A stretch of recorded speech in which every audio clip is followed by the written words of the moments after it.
Hello, hello, hello. My name is Dr. Liz Wangari Geshimo, a clinical psychologist based in Kenya. Thank you so much for tuning in to this channel, Mugekoyo by Ancestry, Understanding Mental Health. So, I know it's been some time since I did a video, posted a video. I had purpose to at least make sure in every month there's some bit of information that I've put out, but it's been a very hectic last quarter of the year work-wise. However, I hope in the coming year there will be a bit more of regularity in terms of the videos that I put out there, and to keep this knowledge, to keep our interactions, because it's in sharing, it's in making content that you get to learn, and even as people come to interact with your material also they learn something. We say each one teach one. So other than that, I thought to put out a video, just sort of like a recap of the year that has been. That's I've titled this video Sankofa. Sankofa is an Akan word, and just to let you in on what it means. So Sankofa is a bird. In fact, when you look at the image, it's a bird, and the Sankofa bird reminds us that we must continue to move forward as we remember our past, and at the same time we plant a seed for the future generation that come after us. So basically it's just a word to remind us, yes, we are moving forward. However, we need to take stock of where we've come from. What are some of the things that we can retrieve? What have been our lessons? What are some of the things that we can carry with us to where we are moving? What are some of the things that we need to leave behind, right? And so in looking at the year 2021, last year in the month of March, sort of like the world was put on a reset, what with the lockdown, and the shutdown. There was this new disease, there was so much pandemonium, fear, and life as we had known it previously completely took a turn. And of course, most people here in Kenya especially thought that with the coming of, because towards the end of the year things seemed to have calm down a bit, and so we thought that in this year of 2021 things will be a bit different. We will at least go back to some of the ways that we were used to. Then in the month of April again, there was lockdown and the enforcement of curfews and that kind of thing. So there was restriction in terms of movement, restriction in terms of how people do businesses. And while now a lot of people have tried to take into technology and do a lot of things online, yet you still have a vast majority of the population which have don't have access to the technology. So they must rely on movement, on physical kind of interactions to get things done, and that's a majority of people. And so a lot of shifts, and I will mention some of the key areas that are especially in our reality that were hit. That was education, of course economics, healthcare. Those are key pillars. Education, you're finding that a lot of universities shifted their education to platforms, to online platforms, most of them online, right? You find now when it comes also to the other lower educations, that's the primary and high school, again also for them people had to also take a shift in how do we ensure the education for our children. And the better part of last year, 2020, our children were home because they couldn't go to school until towards the end of the year. So they had to make the Form 4s to go back to school because of sitting for the final exam, and the rest now began this year. And because of the year that was lost, so a lot of students who had anticipated they would be done with the lower levels of education have had to make that adjustment. And not only that, the timetable or the schedule that they were used to, they knew between January to April, that's the first term. Then you have from May to July, second term, September to November, third term. But now things have shifted because, for example, the candidates, the Form 4s and the Class 8s were sitting for their the final exam in January, right? And now the next lot is preparing to sit for their final exam in January. So there's a lot of things that have had to shift. And of course, that has an impact not just to the students doing the readjustments, but also for the parents, because while before you had set your clock on how to make sure you're ready in terms of school fees and organizing yourself, of course, now that has also been forced to adjust. And also for most, I teach at a local university, and you find most students, actually, especially the adult learners, would prefer to have a physical class as opposed to online classes. So it's also been a challenge for a lot of people to adapt to that. Yeah, but towards the end, of course, the country was opened up, so there was no longer curfews, which means now people could go back to usual 24 hours. You can be able to move about and go about your businesses. And when we talk about economics, a lot of businesses then, especially for those that have to do with entertainment, have to do with restaurants, because of the restrictions in terms of course, the timings, the curfew, and also how many people can be at one spot at a particular time. This was hardest hit. One in my hometown in Nyeri, a hotel that was built during the colonial era, the Outspan, has been on shutdown since last year. And this year, I was seeing in one of the local dailies that it has been put up for sale. Right? This is an establishment that has been functional for the past 100+ years, and it's no longer there. And quite a number of some of these establishments that were put up during the colonial era have had to shut down and close shop. And you see, so, and a lot of other now people with their own businesses, some established, maybe have been the family, running through the family for 40-50 years. This year again, running down, and a lot of things. So a lot of shifts in terms of economics and that kind of thing. However, you also have other people who economically they have thrived during this period.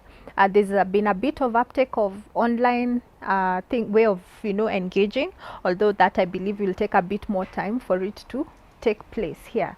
Yeah, but this is the reality of the world that we are moving in. So like I said, I began by saying it's been a reset, which means the way we've been doing things, the way we've been viewing the world, starting from March last year, carry over to this year, 2021. Of course, it's been a lot of all these readjustments.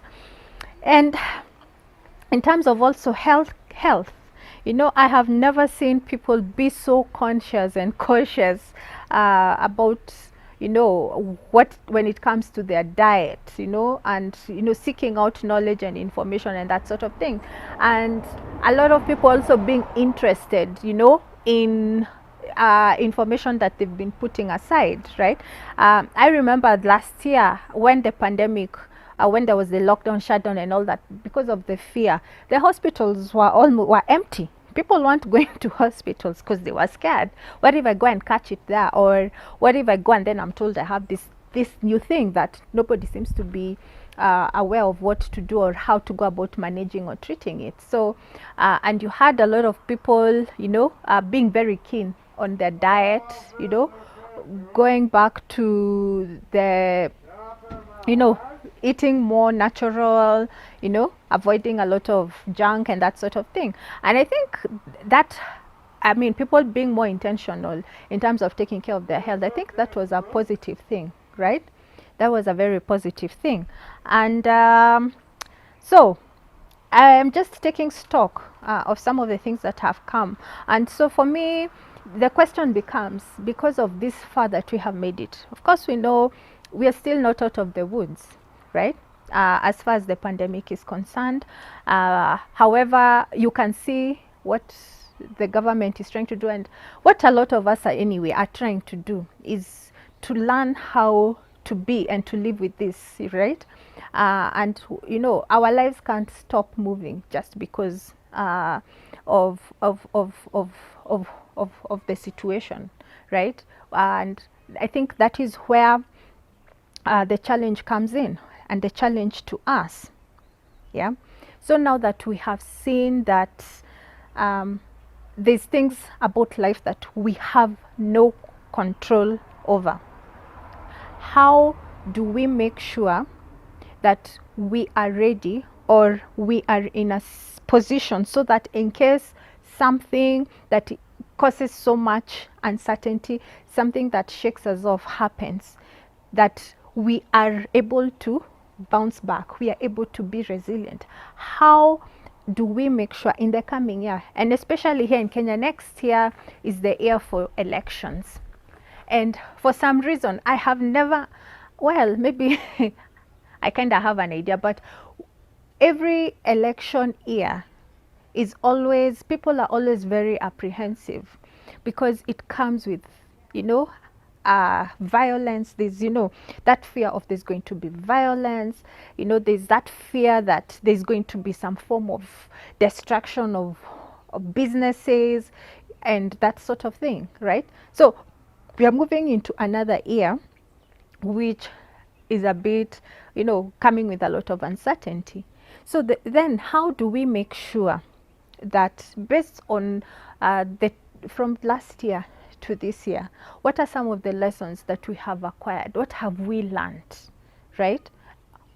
So that when we're even moving into this year, 2022, and not just in case I mean, you're not in the Republic of Kenya, wherever you are, what are the lessons that you have picked for the past 2 years, so that when we are moving into 2022, then you are a much stronger person.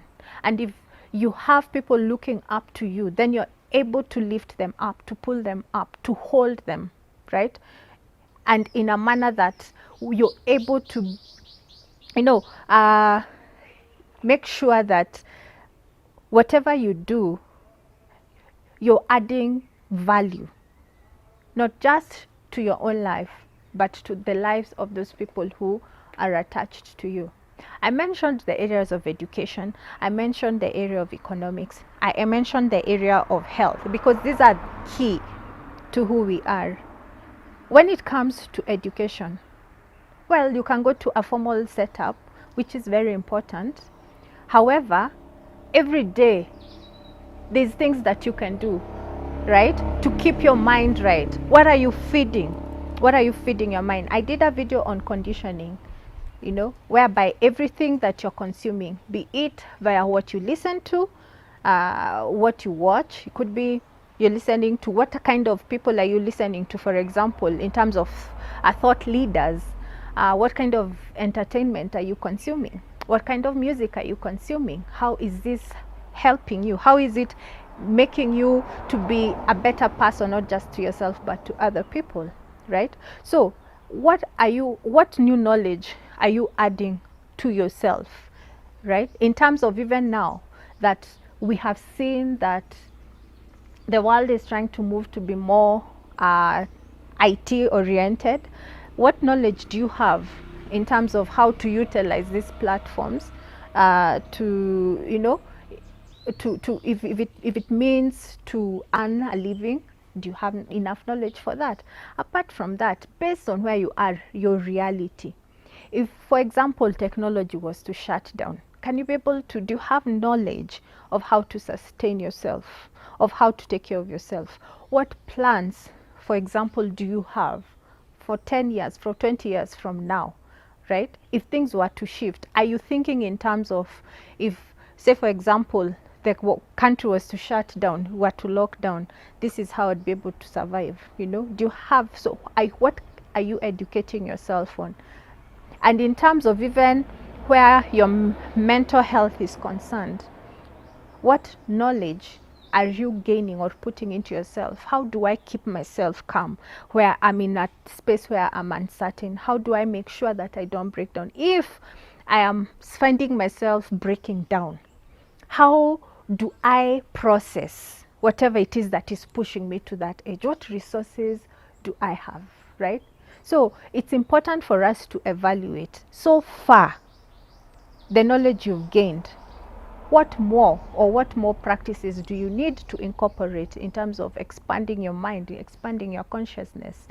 And then when you talk about economics, we have seen, and I have encountered clients who have been forced to eat into their savings. Why? Because they hadn't anticipated that their source of income would be affected, and as a result they've been forced then to start chipping away at what they had kept away. You know, it could have been they've put the money aside for the education of their children. Maybe they had put their money aside because of, maybe in case of a medical emergency, but now they've been forced to eat into that so that they can be able to meet their daily needs, because I mean, you must survive at this time. So with that in mind, when it comes to economics, how do you ensure that in future, because of uncertainties and that sort of thing, you're able to sustain yourself? How are you able to make sure that you're able to not only just provide for yourself, you're able to stay afloat? What are the lessons? What have you picked? And I know it's different for each and every one of us, because you must look at your setup, your reality, and come up with answers from that perspective. Then when it comes to health, right, I'm not going to go into the details of the controversies of the pandemic and all that it has generated, but my question becomes, who is your source of information? How credible are they? And based on how long you've been on earth, what have you learned about what good practices are as far as your healthcare is concerned, right? My rule of thumb is consult as wide as possible. Nobody is a monopoly of knowledge. I am a clinical psychologist. That's what my training and background is in. I know a thing or two about the mind and how it works. I know a thing or two about mental health. However, there are other people who also can give you a different perspective on mental health. They can give you a different perspective on how your mind works based on their own backgrounds. For example, a neurologist, somebody or a neuropsychologist, it could be a doctor, for example, who has gone into details of the physiology of how the body works, might have a perspective of why maybe you're manifesting certain mental illnesses based off of just your physiology. So my rule of thumb is listen to a wide array of specialists, of experts. Everybody has information for you to learn from, and from that then make an informed choice and decision on what to do. Don't rely on just one source. Don't rely on one source.